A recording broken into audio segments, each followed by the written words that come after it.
Marcellus, I'll start with you. Yeah. Am I crazy for being more impressed with the Patriots last night than the Ravens?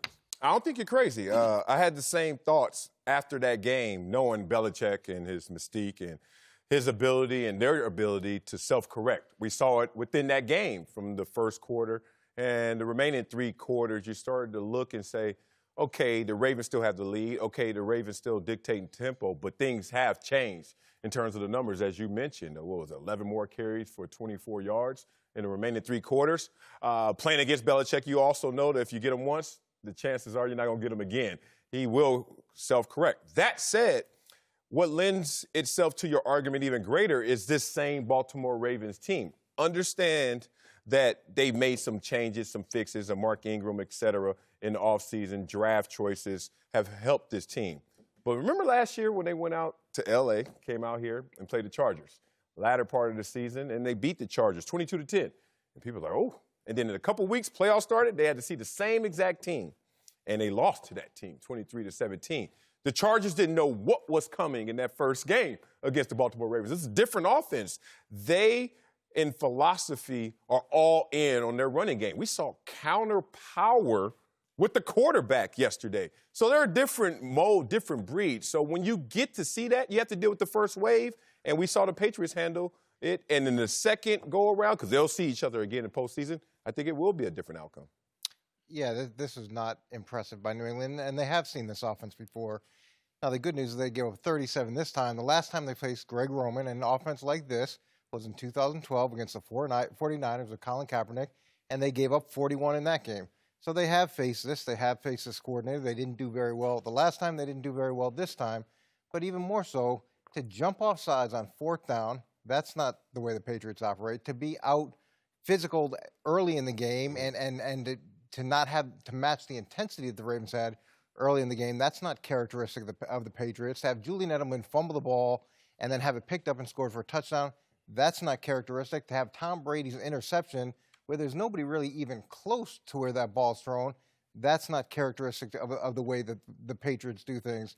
I was disappointed with the way they played. I thought they'd play more zone. I thought they would take away the run a lot more effectively and force Lamar Jackson to be a passer. They didn't do those things, and overall, I agree with Bill in the post-game press conference. It was not very good in any aspect of that game. Yeah, I agree with you 100% that I was way more impressed with New England.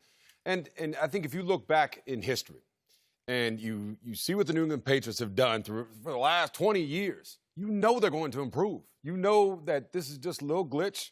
It happens every year to them. It seems like they always get blown out at least once during the season. Yeah. And it's one of those things, they turn it right back around and they say, okay, we're going to address this. That's why they're so good. That's why they always get to the Super Bowl, is because they make corrections as they keep going. That's how you do life. That's how you do business. That's how you do football. And it seems so simple, but they have mastered that. So looking at them last night with Mohamed Sanu, I'm excited about that. I think if Mohamed Sanu had played with New England and Tom Brady his whole career, he would be up there with one of the greats of all time. Because what I saw last night, that added component with Julian Edelman going down there, with Sony Michel and James, all those guys, it is going to be spectacular. They're going to get it right, and I'm still saying New England Patriots in the AFC Championship game against my Kansas City Chiefs. I got to admit, everybody's reaction has caught me off guard, and so I want to reflip the question or retry a different question just so there's more clarity. Marcel, were you impressed by Baltimore last night? Absolutely. Impressed by Baltimore. But the correction, the fix for the New England Patriots is a little easier than it may seem. I'll tell you this. I've been on the defense before, number one ranked. I know I've been on some lowly defenses where we had pass defense issues, rush defense issues. It's easier to fix the run defense because of gap discipline, toughness, and you can hammer that home in practice, 9-on-7. We're going to send our sluggers against our hammers. Let's go.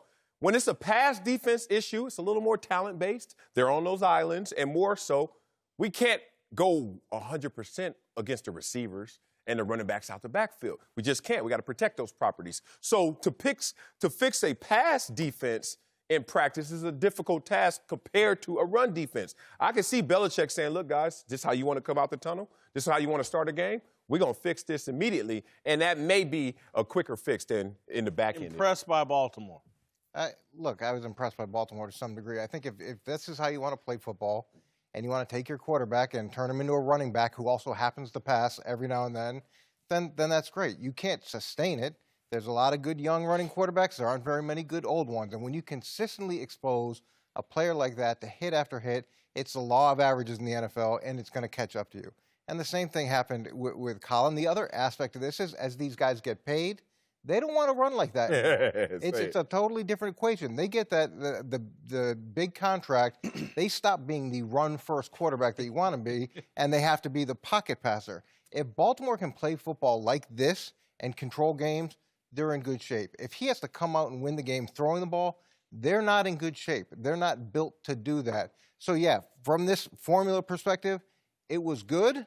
Is it sustainable? I don't think it's sustainable, and I think you have a real problem if you've got to come out and try to win the game throwing the ball. Phenomenal answer. Can you top that? Were you impressed by Baltimore last night? Earl Thomas, I was impressed. The running game was impressed. Lamar, he's been doing this, so I'm not surprised. Right. I mean, you knew that he was going to have success, and just like you said there, Coach, that the running teams, running quarterbacks have had success against Belichick before. This isn't the first one to do it because you can't prepare for that. It's one of those things you can't duplicate in practice. So am I impressed by that? Yeah, they're a good football team. But are they better than the New England Patriots? No. I don't think they're going to beat the New England Patriots next time they play against each other. This is going in so many different directions than I wasn't expecting. I was impressed because they did exactly what they were supposed to do. They have a unique running game, and they shoved it down New England's throat. Hats off to them. I'm sure Bill Belichick and his coaching staff were embarrassed. I tend to agree with you all, though. I think the fixes are on the other side, which leads me to the final question in this segment. Who is the best team in the AFC? It sounds like y'all still on the Patriots. No, look, I'm going to say right now in this moment, it's the Ravens. You just beat the Patriots, so I can't say the Patriots right now.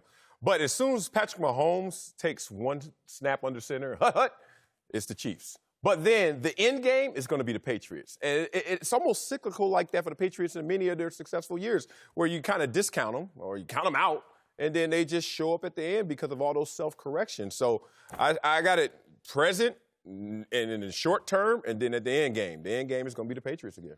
New England's the best team because they do have the ability to self-correct. They do have the ability to minimize their weaknesses and then attack someone else's weaknesses. But the problems they have are real. These O-line problems are not going away. And Dante Scarnecchia deserves a ton of credit for doing what he's done already. But you see the volume of pressure that Tom Brady's under consistently, whereas he's had to get the ball away. And when I'm talking about max pressure, I'm talking about four-man rushes. That's an issue. They don't have an answer at tight end. And defensively, the Browns could have easily won that game against them. The Ravens beat them, and they're going into a bunch of teams now that are a lot different than the first 8 teams they faced, which was very little challenge to what they do. Do I think they're the best team? Yeah, because I think they're the best coach team, and I think they're the most cohesive team, and they understand how to win and are resilient. Are they the most talented team? No. You know, Coach Belichick he's a Zen master. He's like Phil Jackson to me. He's never too high, never too low.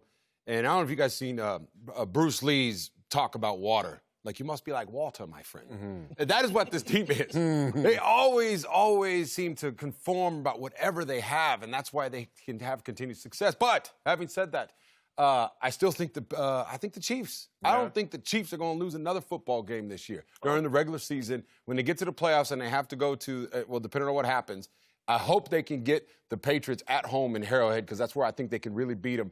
But looking at them, Eric Fisher's coming back, left tackle. You got Patrick Mahomes coming back. They just played against the Minnesota Vikings, where people were saying they were the best team in the NFL, the most talented roster, and maybe they are, but the Chiefs beat them with the backup quarterback. Tyreek Hill's going to get going. Him and Patrick Mahomes haven't been on the same page. They haven't been out there together, full strength. And Chris Jones on defense.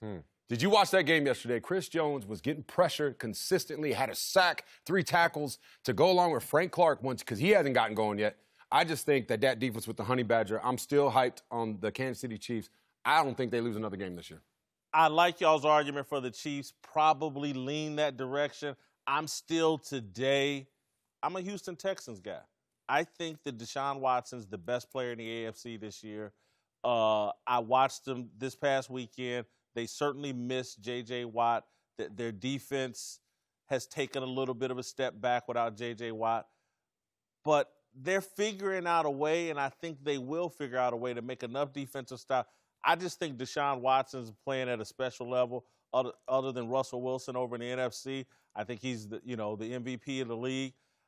I still like the Houston Texans and Deshaun Watson. I do think, though, I just still have questions about the Chiefs' defense. I don't think the Ravens or the Patriots are the best team in the AFC. I do think it's between the Chiefs and the Houston Texans. I'm just leaning a little bit more on the Texans. One, I don't want to jinx the Chiefs, and two, I'm still not 1,000% sold on the Chiefs' defense. Can't argue that. I mean, the 3 losses, Saints, Panthers, Colts, all good teams. So the Texans haven't laid an egg against good teams. It's just they played a tougher schedule than what we're talking about here. But I just don't see the Texans. Texans last year, remember, first game in the playoffs, lost at home. Indianapolis Colts 21-7. He's special this year. But he's getting hit too. All right. Thanks for watching. Subscribe here to get the latest from the show. And be sure to check out more of the best clips from Speak For Yourself, or go watch a few segments from our other shows on FS1.